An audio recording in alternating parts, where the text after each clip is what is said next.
Welcome to It's the Sunday. Persona 5 panel on Sunday. Woo! And Sunday. yes. Hi, what was your name, man? My name is Lay. Lay? This is Lay, everybody. Weird. It's okay. I don't know if me sitting here make my stuff cut out, in and out, but I just wanted to take some time for you guys, if y'all want to kind of introduce yourselves and explain how it is that you got into the roles that y'all have. Will someone say that, my name is Xander, by the way, guys. Hi. Woo! Xander, what? What's your full name? Xander Mobus. What's your middle name? So, fun story about that. I wasn't ready for a fun about I have Hey. 2 first names. Xander is half of one of them, and the middle name is Luft, which was originally Luft from German, which is my grandfather's last name, because he was a German immigrant. So, That sounds like a Final Fantasy character to me. a little bit, yeah. So 99 Luft balloons, that's about me. I don't want to brag. Yeah, so I play Joker in Persona 5. How did we get the role? So I worked with Atlas on a game called Shin Megami Tensei 4 Apocalypse, playing a different guy completely. I possess the main character after he dies. It's a whole thing. It makes sense in context. And we had a lot of fun working together. And so when Persona 5 was being cast, as far as I understand, before they sent out auditions, they went through demo reels that were submitted. And I guess they liked what they heard on mine, and so they brought me in. And yeah, I mean, the rest is history, and it's been one of the absolute greatest experiences of my life. So you did an audition? I never do. I'm offer only. I want to be Xander when I grow up. Nobody wants that. My name's Elizabeth Maxwell, and I voice Sai Nichima. And funny enough, I thought I was going to have like a unique story in a way. But let me clarify that, at least for me, this very rarely happens in the industry. So it was like really stood out to me. But I actually did not audition for Sai either. I was told that they were having a hard time finding somebody for the role because they wanted her to have the gravitas that Sai is supposed to have. But she's also she's older than the teenagers, but she wasn't supposed to sound super old. She's only in her 20s. So they were having a hard time finding that kind of balance. And the director was watching anime, and he was watching Attack on Titan, in which I play Amir, and he was watching Ghost in the Shell Arise, in which I play Kusanagi, and I guess he went to Val and Keith and was like, her, that girl, that voices those characters, that's who should be Sai. And they picked the perfect person. Aw, thanks. So I got a phone call from PCB, and they were like, hey, do you want to be in this game? And I was like, oh, I'm sorry, do I want to audition for this game? And they're like, no, do you want the role? And I was like, this never happens. Yes, thank you. So for me, I have the most boring story here. First off, I joined in Royal, so it's like I knew what Persona 5 was. The auditions went out. I was like, cool, this is obviously for Persona 5 Golden, because I didn't know what it was going to be at the time, but you know how it works. So you're like, okay. There are lots of spoilers involved with my characters. I won't say them out loud here, but suffice to say, a certain amount of the spoiler for the character did need to be revealed for the auditions. But I was just like, oh, maybe she has multiple personalities or something. I was very confused. But I auditioned, and then I had a callback. And actually, I do like my callback story because I went to the callback, and they were recording some of the promo stuff because we were casting very close to the announcement for it. And so Xampi was there to do her promo stuff while I had my callback. And so she was sitting in the control room and she watched me do my callback, and I left the room and I was like, well, I suck. I'm the worst, and I wanted it so bad, and that's the way I'm getting this. I should ask Xampi. I was like, no, I'm not going to be that actor. I'm not going to be like, oh, I need external validation. Can you tell me that I'm pretty and I did a good job, Xanthe? I'm just not going to do this. It's fine. I'm just going to accept that I didn't get it, move on with my life and whatever. And then like a weekish or two later, I got an email being like, you booked it. And first thing I did is I cried. So I was so excited. And then later, when we were like all together, I told Xanthe about it. She's like, oh my God, Laura, you should have just asked me. I would have told you that like they were all like, oh man, she's so great. She's so good. She's gonna get the part. And I was like, well, lesson learned. So Genuinely, Yeah. when I was doing the ADR for, so when they're when it's pre-animated cutscene in Japan, they already do the 2D animation. Yeah. When I was doing that, there are two fun stories about this. They were so excited. They were like, dude, we got Laura Post is going to be playing Kasumi. Isn't that amazing? It's so good. Do you want to listen? Like, yeah, they were so enthusiastic about it. I know, I really thought, I don't know. I It was just like, was- nope, they hated me. You know how it is being an actor. Yeah. Everybody hates you. What are you talking about? The other thing, when there's a scene where Joker has to catch Kasumi midair, and like, so it's just grunts, and I do a, and they all like looked at each other, got on the horn, and they're like, how heavy do you think she is? I was like, oh, I'm sorry. Oof. Yeah. Seriously. That's amazing. After learning about y'all's roles, did y'all just kind of ever? And I know, people in the acting, the voice acting world, you don't ever want to sit there and pretend, oh, I'm not happy with my role. But were there any roles that you were just like, oh, that'd be kind of cool to get a shot at?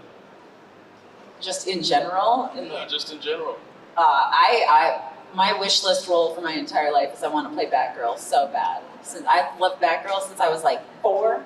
I just want to be Oracle. I want to be Barbara Gordon specifically. So like if I was Batgirl, but I was like Cassandra, I'd be kind of bummed because I want to be Barbara Gordon.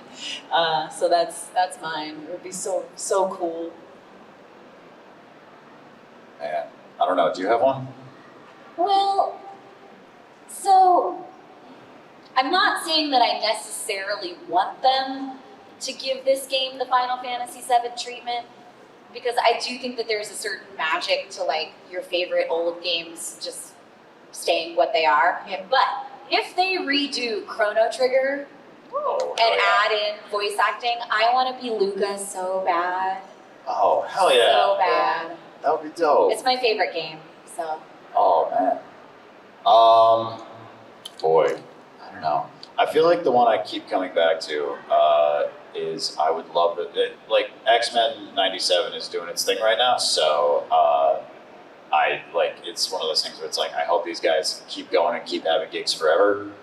But like, if a video game comes up or something like that, I would love to do Nightcrawler, but like specifically not the overly like Catholic guilt version. That's kind of a newer thing.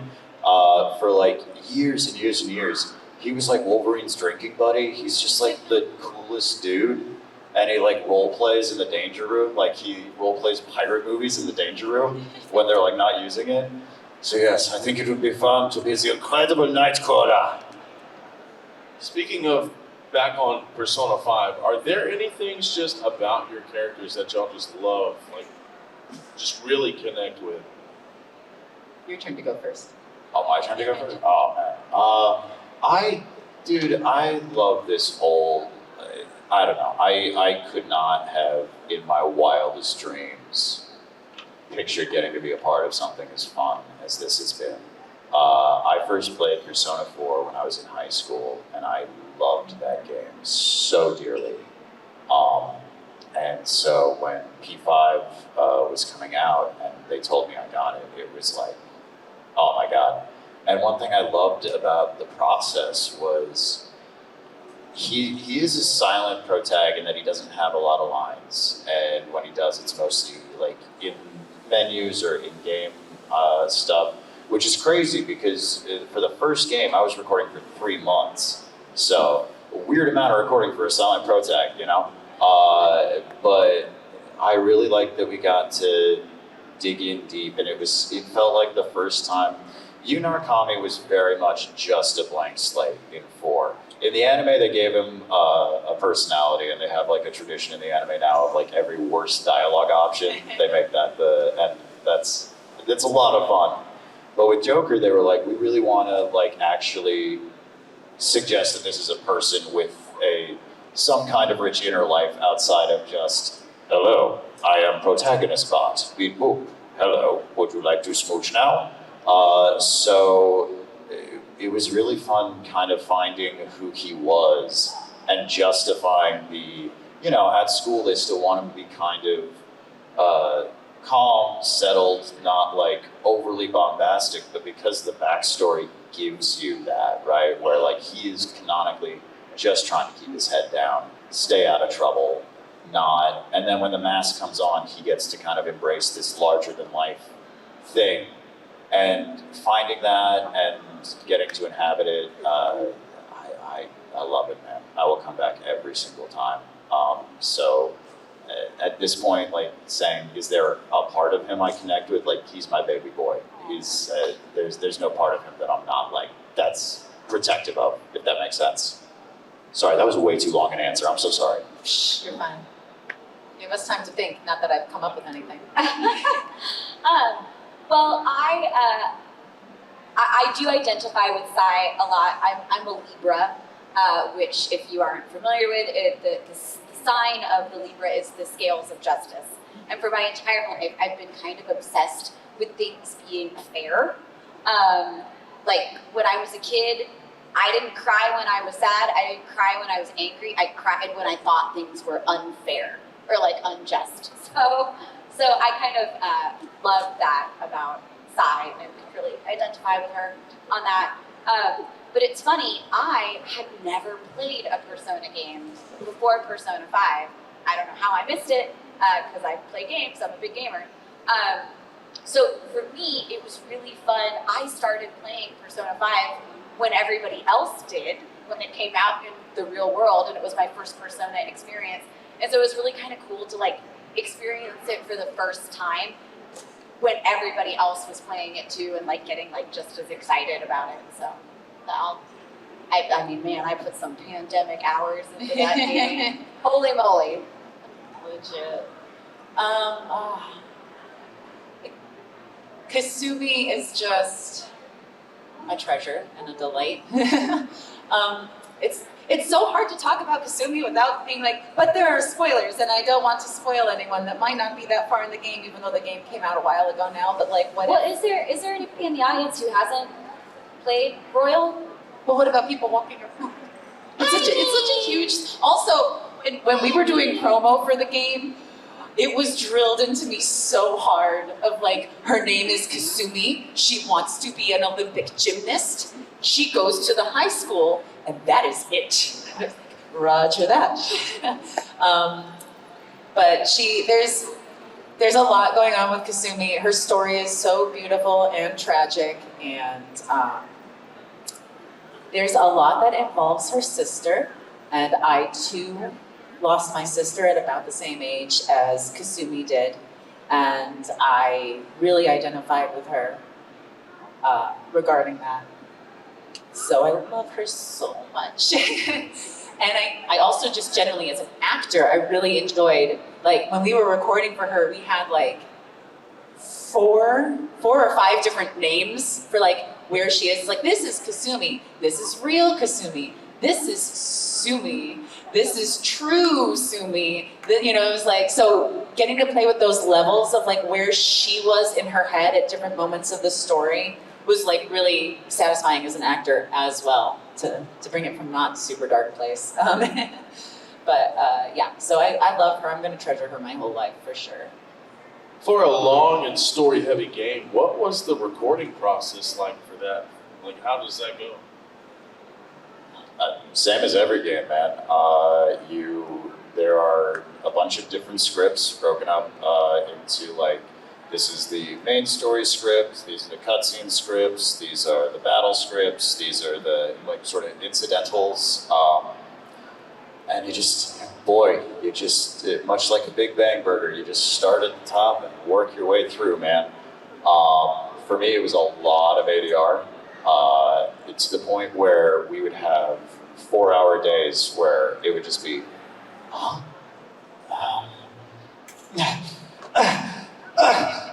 and then our director, there would be days I would come in and she'd be like, "You have words today. Are you excited?" So yeah, it was a lot of that. And then once we got to the battle lines, it was all trying to, Jun Fukuyama, who is the Japanese VA for Joker, and that was so much, so I loved Code Geass growing up, so when I found out that Lelouch was like, I was like, oh man, that's cool. Yeah, so he is also the fastest talker on the planet, and they were doing the animation to him for the battle animation timing, so we had to match him. So I still, in my nightmares, hear, "Izanagi no Okami Bigro!" Was that it? Faster? "Izanagi no Okami Bigro!" That was that. Yeah, no, I don't know if I have a lot to add other than that, because I guess I spoke more words than you, and because so much of my video was, kind of like the cut scenes between the action. A lot of times they were very focused on getting like the flow of the conversation and the dialogue. So a lot of times when you're recording a video game, they like to go line by line by line. Whereas for this one, for me, it tended to have more of a flow of we do like an entire conversation and then go back and like fine tune things. But Yeah, I think for a conversation, in general, mine were a little bit more like yours for the conversation flow, which again makes sense because we had words. But yeah, it's a lot of you get, when you're doing the conversation ones, like the actual scenes where you're talking and not doing the ADR or the battle or I always forget what they call those, but the ones where it's like, this is unvoiced dialogue, but you go like, what? For real? Yeah. Senpai? And like all that stuff. That you would do kind of like a scene and they'd give you a lot of information about what's happening. Like I said, for mine, it would be like, this scene, she's true Sumi, or like this scene is like this going on. So we had that. But yeah, I think, I'm trying to remember, like, I know that we didn't do like, oh, here's a 4-hour battle session. I never did that. I think usually it'd be like, oh, we do like 3 hours of like dialogue-y type stuff, and then that last hour they'd be like, let's get some of that battle stuff in, because you don't want to shout for 4 hours. That's not fun. Although Sumi doesn't shout too much. She's usually pretty like, huh, as opposed to going totally feral or anything like that. No, go for it. I was just going to say, we are getting low on time. Was there anybody in the audience that had a question y'all wanted to ask? If you want to come over here, that'll be great.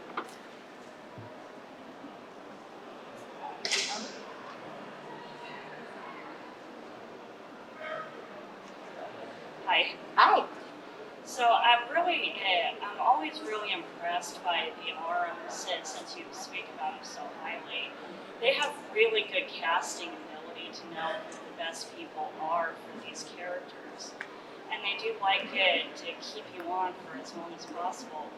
Xander's been playing Joker for nearly 10 years now. Why would you tell me that, man? Come on. Don't do me like that on a Sunday. This is supposed to be celebratory. My knee pain hurts. But it's just that, are they, what is their process to where they're aware that they want to bring in, and it's just like, that's something of a conscious decision of theirs, or like, hey, we like you, we want to keep you? For Keith and Val? Or like when you say bring us back in, like for the same characters or on different games, or? Yes, just for every Persona game over the last plus 10 years.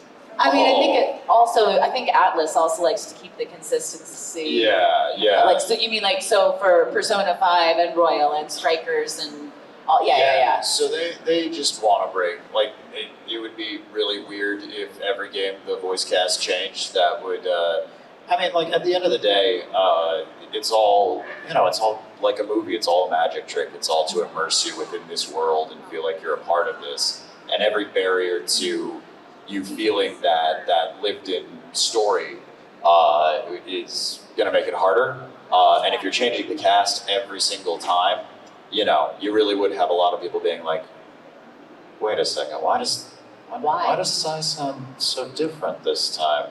Why does she sound like Dr. Girlfriend now? Because it would Kind be of me want to in hear that that version. though. Now that you said that. Hey, welcome to I really like justice. This is my little sister, Makoto. But yeah, it's based. Yeah, I think that generally they just like the consistency because it is like a persistent world. Even though the one game doesn't have Kasumi in it, so I don't count it. I forget. Is that I've never even Strikers? heard of Yeah. that game before. Strikers, Yeah, yeah. no, that doesn't exist. Kasumi's always hanging out with us. That's right. Yeah. I don't think any of us ever take anything for granted or totally assume, Yeah. but it does tend to be a fairly consistent industry standard that if you voiced a character in one iteration of the game, if they come back in another, you're more than to be asked back again. But not always, but yeah. Yeah. Of course. Hello. Hi. Hi. What were y'all's favorite characters other than your character? I like Haru. Haru's my precious little floof. I love her dearly. Xanthe has a way of playing my favorite characters in like everything she's in. Because like she's also my favorite girl in Love Live, and I'm just like, oh Xanthe, you're great. But yeah, I love Haru. She's adorable. And when I played regular Persona 5 peasant, as I would call it on stream. Never even heard of that. Yeah, when I play Persona 5 peasant, I romanced Haru because she's sweet and adorable and I love her. But then in Royal, it's Kasumi all the way. Do you have? I love Futaba. That's a good And part of choice, this, too. I love Erica Lindbeck so much. She's great. Yeah, I love her design. I love her character. I love everything about her. Legally, I can't answer this question because, you guys, if you were online when Persona 4 was hype, people died over the waifus, man. So I feel like I can never answer that question. As far You're not as going to say my sister? Your Honor, I'd love to answer that. I must exercise my Fifth Amendment right. Oh God, we're in Japan. Let's see. You know what? I'll say this though. I feel like Morgana, people are meaner to Morgana than they need to be. I'm a sucker for the mascots. I loved Teddy back in the day. I love the puns. I'm like, yo, let's go. And every time I see someone posting online being like, yeah, Mona's just like, she's always telling you to go to bed. I'm like, yeah, because they care about you. They want you to be well hydrated and sleep well and succeed. Why is that so wrong?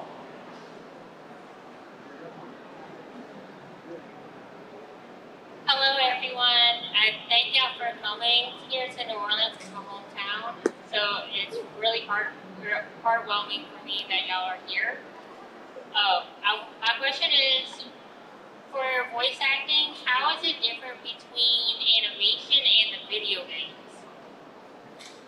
Do you mean the anime specifically, or do you mean animation as a process versus video games as a process? The TV shows. Like, how is it like different from voicing video game characters and voicing the anime like TV show characters? Okay, so just like Anime, animation, and video games all have their own process. They're all very different. Video games, generally speaking, there's more to record in a video game. General rule, you are going to have more longer sessions on a game than you are necessarily, depending on who you are in the series. If you're like a lead, you might have the same amount of line. But if you're a lead in a game, we'll have more lines that lead in a animation or anime. Just because you have to do all those fighting sequences, all the words, all those dialogues. My mic's cutting in and out, sorry. There's a lot of like, in a video, you have the scenes where you're doing like your back and forth dialogue, but you don't have the other actors usually.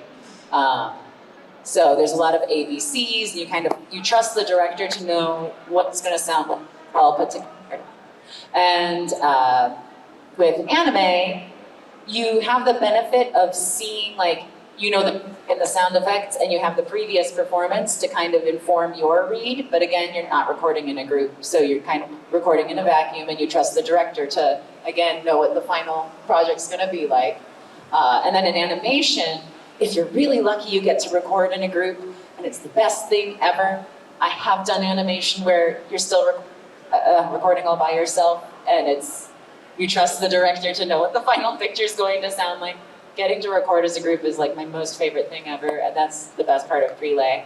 But they all have their pros and cons. I don't know if you guys want to add anything to that, but I don't know if that answered your question. I'm just For prelay, I think this is always the most delightful thing ever, is when we do group setting. I mean, like, it's always nice having other actors in the room, because acting as reacting is like one of the most like over-said things in existence that is also one of the most true. And when I'm recording by myself, I am trusting that director to inform that, but at the end of the day, I don't know what the other actor is going to, how they're going to deliver it. So if I'm responding to them, I have to imagine what they're going to say, which means at the end of the day, I'm acting off of my idea of what their performance will be. But they're their own unique creative person who's probably not going to read it that way. And when I actually get to respond off of what they do in the moment, it's surprising, because it's like, I have no idea how they're going to say it, and you have to change on the fly to adapt to that. There's an energy in the room that's amazing. And best of all, when we do get to the fight scenes, you see a bunch of grown adults all in a row, right? And we're all standing at our mics, and usually there are little barriers in between us or something like that so that sound doesn't bleed. And the director will be like, okay, you've got a bow and arrow, you've got an axe, you've got 2 daggers, you've got a sword, and go. And then it's all of us going, like trying to mime this out, and it looks so ridiculous. It's amazing. And it's also, there are just like different challenges with each one. You know, with anime, you're obviously trying to craft a performance to a very specific, like, guardrails that already exist. And the way that the cadence in which people speak in Japanese tends to be very different from how we speak conversationally in English. So a lot of times it's just, you gotta get real, like, mental and motor gymnastics to kind of like make it all fit. With video games, I mean, and anime can get real intense vocally too, but with video games, you're almost always having to do like fight efforts, which can be very vocally taxing. Or if you're not the lead character, sometimes you're having to figure out like, my sole purpose in the video game is to relay information. Like, how do I do that in a way that's like interesting and lets people like emotionally connect to me? So yeah, each thing has its own kind of like specific challenges. Yeah. Thank y'all. We are